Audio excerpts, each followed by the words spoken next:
Or Belleville, Pennsylvania. Pittsburgh, the #1 most livable city. By Foodland, congratulations Pittsburgh for breaking away to #1. And by the People's Natural Gas Company, saluting Pittsburgh as the #1 livable city. Here's Ray Tannehill and Stacy Smith. And good evening once again, and welcome back. I am Ray Tannehill. I'm Stacy Smith. What a story for Pittsburgh tonight. Some good news for a change. A respected study out says Pittsburgh is the most livable city in the country. That's right, Pittsburgh. What we've known for a long, long time is finally known nationwide. And Ray, it could have a very big impact. It could be the thing that turns the city's troubled economy around. If nothing else, it is a point of pride for all of us that live here in the Pittsburgh area. And tonight we're going to look at what all of this means, how we got to where we are, and what it could mean to all of us in the future. All right, Stacy, first the hot news. In its brand new edition, the editors of Places Rated Almanac, that's a guide to the best places to live in the country, rated Pittsburgh the #1 place to be. There are a lot of reasons why. Our Craig Miller has the story. It took a while for most of the nation to see it, that behind the Pittsburgh the country has always envisioned, there is another Pittsburgh, the one you know about if you live here. I think that this publicity, and this will be picked up nationwide because all the cities are going to be listed someplace, and every person who reads the article is going to look down and say, where's my city? Is bound to catch people's eye. It's great public relations for Pittsburgh, in my opinion. 4 years ago, when Rand McNally began rating places, this was the place at the top of the list, Atlanta. Pittsburgh ranked 4th even then, and in the newest comparison was the only city to even stay in the top 5. The secret to doing well in Places Rated Almanac is across-the-board strength. And Pittsburgh, from the very first edition we did, coming in 4th last time, has shown this very deep strength that I think combines big city assets and small-town strength. Most noticeable in the tight neighborhoods and the cooperation between civic leaders, private industry, and so on. Here is where Boyer and Company ranked Pittsburgh among 329 areas. First, the climate here, 87th. Not too hot, not too cold. Try to forget the last month or so. Housing, well, it's affordable compared to most major cities, 186th, middle of the pack. Healthcare, this is one area where Pittsburgh is hard to beat, 14th out of 329. Crime, they looked at both violent and nonviolent, and Pittsburgh shook out 78th. Transportation, we managed to keep moving despite Pat's continuing money troubles, 76th. Education, cream of the crop, apparently, Pittsburgh's best ranking, #7. Recreation, always known as a pretty good sports town, #90. Economics, a mixed bag at best, 185th. And the arts, an impressive 12th of the 329 cities surveyed. Total it up, and the city with a smile can smile all the way to the bank. On average, business visitors spend $140 a day while in town. It's going to mean more money in all areas of visitation spending. At the same time, it's virtually impossible at this point to begin to pinpoint the amount of money. One thing that's Bob Imperata's staff at the Convention Bureau will waste no time getting this into their advertising. It's difficult to realize an immediate impact on something like this. We're talking to people for conventions 3 to 10 years in advance, so we have to wait for that time frame before the cash registers actually ring. From a visitor, a pleasure visitor standpoint, we do find that we're going to be in a position to realize the benefit much quicker. And for business boosterism, it couldn't have come at a better time, with Pittsburgh in the thick of the battle for Saturn, General Motors' soon-to-be-built showpiece auto plant. People who, not only just General Motors, people who make locational decisions are going to say, let's take a look at Pittsburgh. Maybe there's something there that we haven't thought of seeing. Perhaps a second look is all that Pittsburgh ever really needed. Craig Miller, TV2 Eyewitness News. Now, this #1 designation for the city had been rumored earlier this month, but it just became official today. And to show you that there was no advance word released when we tried to get Mayor Richard Caligieri's reaction, we found he had taken a couple of days off to travel to Canada for some relaxation. But I did talk with the mayor on the phone this evening, and to say he was pleased with today's news would certainly be an understatement. I asked him what the ranking could mean realistically to the city.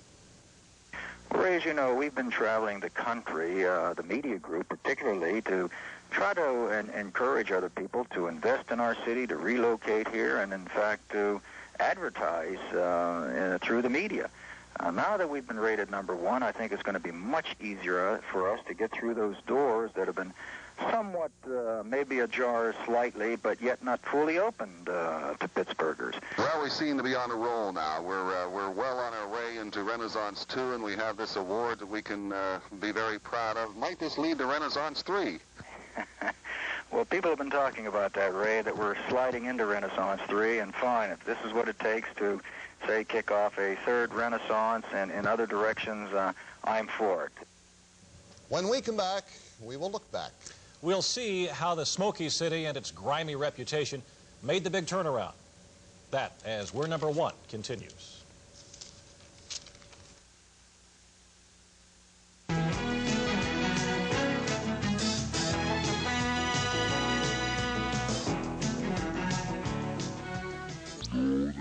Great place to live.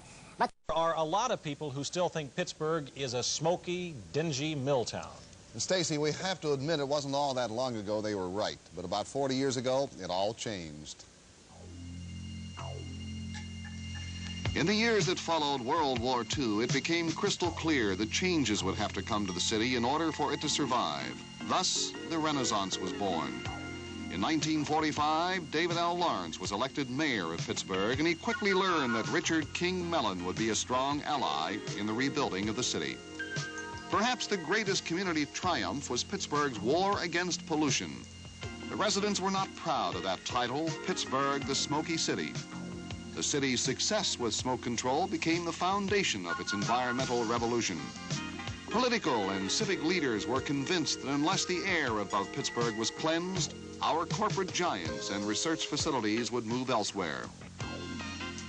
And along with smoke control came flood control.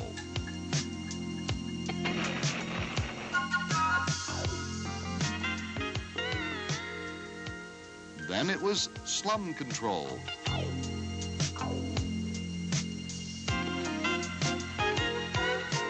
Finally, the rebuilding of the Golden Triangle, where a new structure had not been erected in 20 years.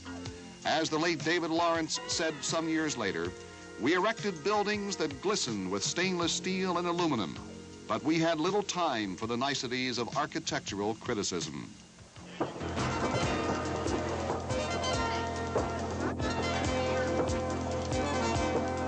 And this is the city today. A crown jewel shown to the nation on national television last November on the occasion of Light Up Night. We are well into Renaissance 2 with its principal goals of expanding the core of the city and improving the neighborhoods. At about the same time Mayor Lawrence and Mr. Mellon were cranking up their Pittsburgh Renaissance idea, a young man who wanted to be a newsman was coming to town. And in the nearly 4 decades since, he is reported on each news stage of this city's proud history. It is, of course, KDKA's own Bill Burns. And Bill, it's an understatement to say you have seen all these changes. I was just looking at that picture. That was my first Holy Communion picture. Now, another man who's been here since the beginning as well is John Robin, secretary to then Mayor David L. Lawrence when Renaissance 1 began, and he is still very active today. A member of Pat's board, the head of the Urban Redevelopment Authority, and the Allegheny County Planning Commission. And we're going to be talking to Mr. Robin in just a moment. But first, Bill, you know, we mentioned David L. Lawrence, we mentioned Mr. Robin, we mentioned Richard King Mellon as being the prime movers behind Renaissance. There were other leaders in the rebuilding of the city as well. Well, there were many others, Ray, along with Lawrence and Mellon. For instance, this went on for a long time to make Pittsburgh #1 through the years, not necessarily back in the 40s. As you got through the 50s and 60s, take Judge Leonard Stacy, who was a county commission chairman. He was responsible for many public improvements. You know, he was the one who fostered the late lamented Skybus. And perhaps, looking back, Leonard Stacy was right. Skybus would have been in operation today and would not have cost more than $480 million, such as the new subway is costing us. And now we have, of course, we had Robert Peace and John Grove at the Allegheny Conference, Mrs. Elsie Hillman, who not only known for her political astuteness, but also for many philanthropic and cultural improvements for the city, too. We had that. We were cited in today's report as having a good report card when it comes to crime. What about crime then, now, Bill? Well, we had crime then. Let me go back and point out that during the 50s, late 50s and 60s, the police superintendent was Jim Slusser. He was a no-nonsense police superintendent, and that helped to keep crime down. But speaking about crime now, this city of Pittsburgh is no honey and cake. Now, Mayor Caligiuri and Police Superintendent Call are hesitant to admit that. But naturally, we're not as bad, crime is not as prevalent here as it is, say, in Detroit, Miami, New York, Los Angeles, Chicago, or those other cities. But still, we have our share of Little Sisters of the Poor being mugged in broad daylight. Going back a little farther, before smoke control, I recall it, it was that you would turn your headlights on before noon driving in town. You'd have to. You couldn't see. It was so smoggy and dirty. You would change, wouldn't be unusual to change your shirt twice a day. I remember those days. And they tell the story of the little old lady who wore a flashlight on her shoes, and they asked her why. This was 9 o'clock in the morning. She said because when she stepped off the curb, she wanted to make sure she didn't break her neck. Bill, I see Mr. Robin down in our newsroom laughing about that. Mr. Robin, back in those days, there were, you know, following World War II, there were so many problems facing the city of Pittsburgh. How did you get your priorities lined up? Well, we did what was possible, and we did it as fast as possible, and we did it as well as possible. Bill Burns and I have been around for a long time together. He exaggerates a little bit, so do I. But the truth is that a remarkable accomplishment was performed, and it was formed on a broad front. It's history now, but we did cure the floods, we did cure the smoke, we did clear Point Park, we did build Gateway Center, we did build Mellon Park and Mellon Square, and all those things left their mark. And as other people have said, though, it's been a continuous process. Personally, I'm more interested in what we do now than what we did then. Jack, let me ask you a question. How did the late Dave Lawrence and the late Richard Mellon get together to bring it about? Well, that's an exaggerated story. They never quite got together as such. I think they had common objectives, and Mr. Mellon had some very able lieutenants, and I and other people worked for Mr. Lawrence. We established a strong liaison between our staffs, and essentially, I think there was an agreement that what we were trying to do was good for everyone, and it was not a matter of party politics, it was not a matter of special local interests. We had a strong government, and we had a strong private economy and private sector, and the two things functioned very well. We had very able technicians, and consequently, we got on the road. Mr. Rahman, did you have any idea back in the late 40s and the early 50s and through the 60s that Pittsburgh was going to take the shape that it has now? No, not entirely. I think to some degree, yes, because I think we always thought we needed a strong central city, we needed a strong Oakland, we needed to combine our cultural center and our educational center and our downtown. We knew that we had to protect our position with corporate headquarters, and we, in a sense, we had a strong thing. We never had a detailed development plan because those things become out of date the minute you make them. We acted opportunistically, and I think we acted well. John Robin, thank you ever so much for being with us on our program. So, we have certainly made progress. There is more still to be done. When we come back, we'll talk to some people about what this honor could mean for Pittsburgh and where the city is going as We're Number One continues.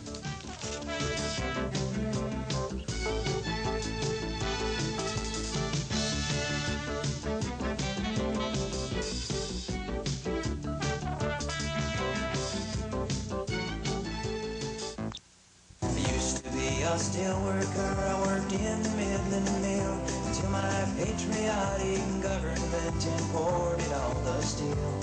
And I used to wear my hard hat with so much dignity inside. But now that I am jobless, oh, it seems I've lost my pride. I got a wife and 3 children depending on this man. I got a government in Washington who does not give a damn. So please, Mr. President, won't you, Mr. President, open up a steel mill for me?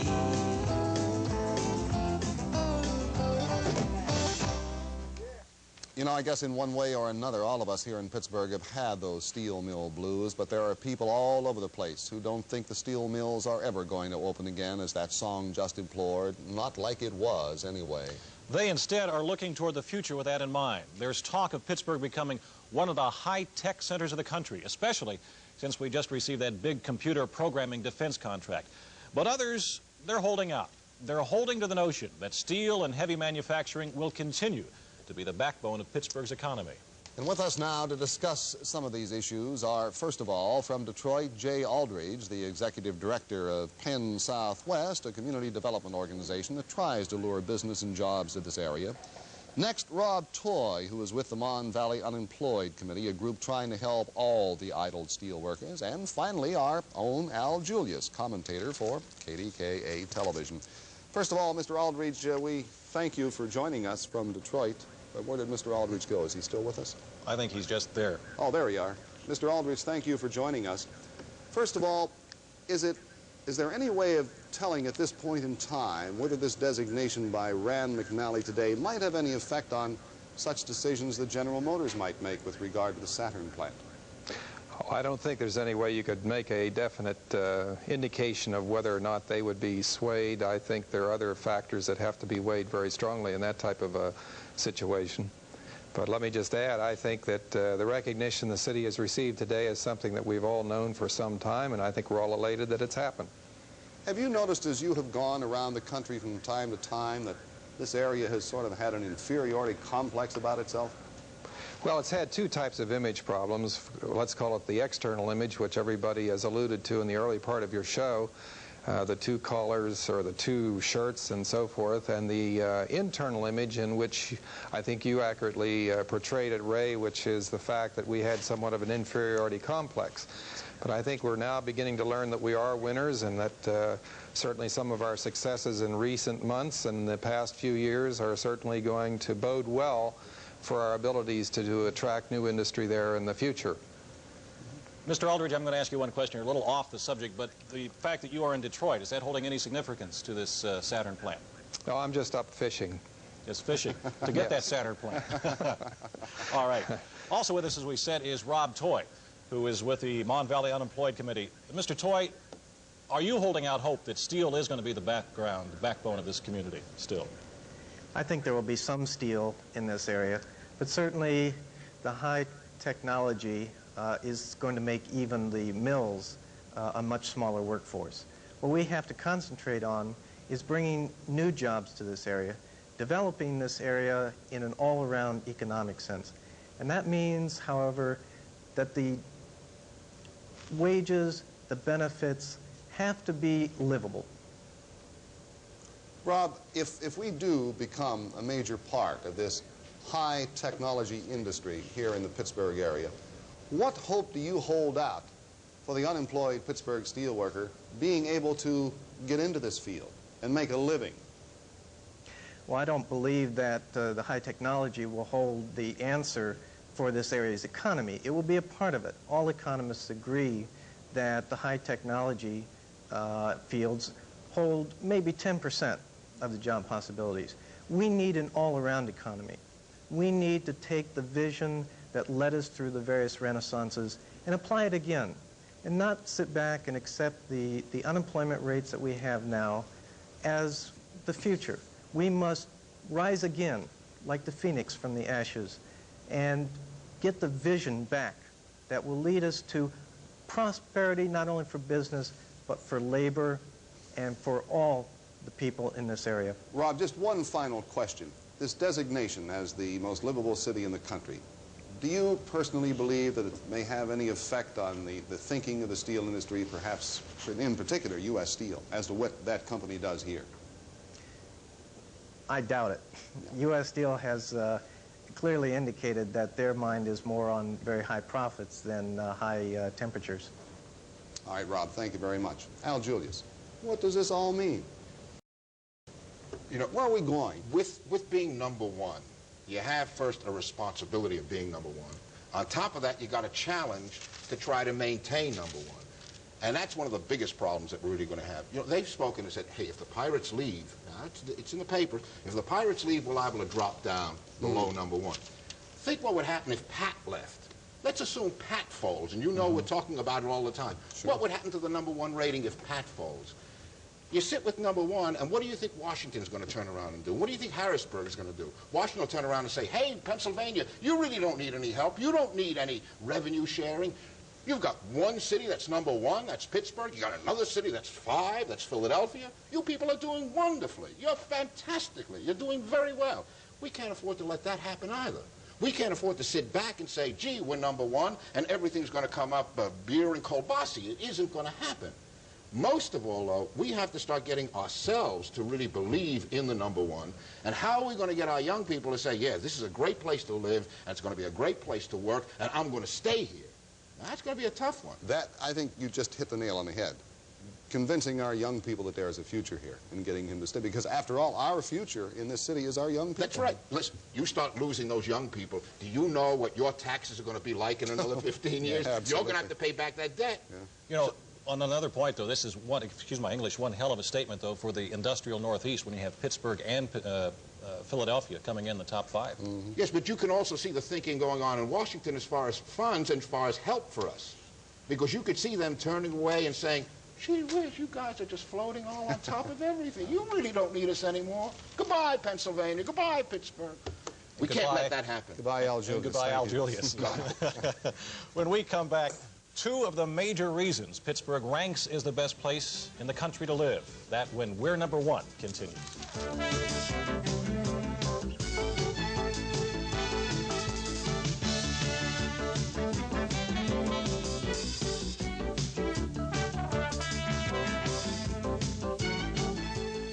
But there are 2 categories in which Pittsburgh does get A's. The city is ranked 7th in the nation in education and 12th in the nation in arts. In a world made of steel, made of stone. This is the mass culture view of art in Pittsburgh. Jennifer Beals gyrating and undulating her way through the saloons of a shot-in-a-beer steel town.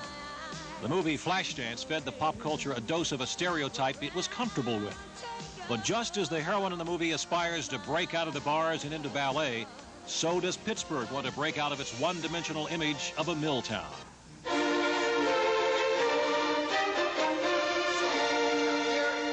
One way to strike up a touch of class is with a world-class symphony orchestra. Pittsburgh has one. There is also ballet, a real ballet, just like the one Jennifer Beals tries out for in the movie. And then there's the opera.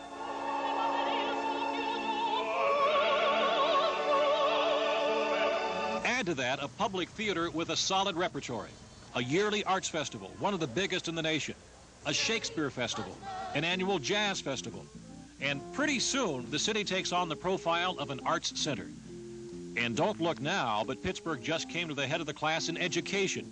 It moved from 117th to number 7 in just 4 years. Rand McNally was impressed by a student-teacher ratio that dropped 5 students per teacher, and by the fact that the amount spent to teach Johnny to read doubled since the last places-rated Almanac came out. And with us now to discuss the arts and education are Cheryl Towers, Executive Director of the Pittsburgh Center for the Arts, and Dr. Jake Malines, President of the Pittsburgh School Board. Dr. Malines, first of all, congratulations, I think, are in order to you, the board, and your teachers and staff for bringing it from 117 to number 7. Can you keep it up? Well, I think we can keep it up. My only problem is that I thought we were number 1 in terms of the rating. I think it's something that's going to be very important to the city, and I agree with the earlier statement you made that the key is keeping our young people here, and I think we've done a fairly good job over the last 2 years in recruiting more youngsters who are going to private school.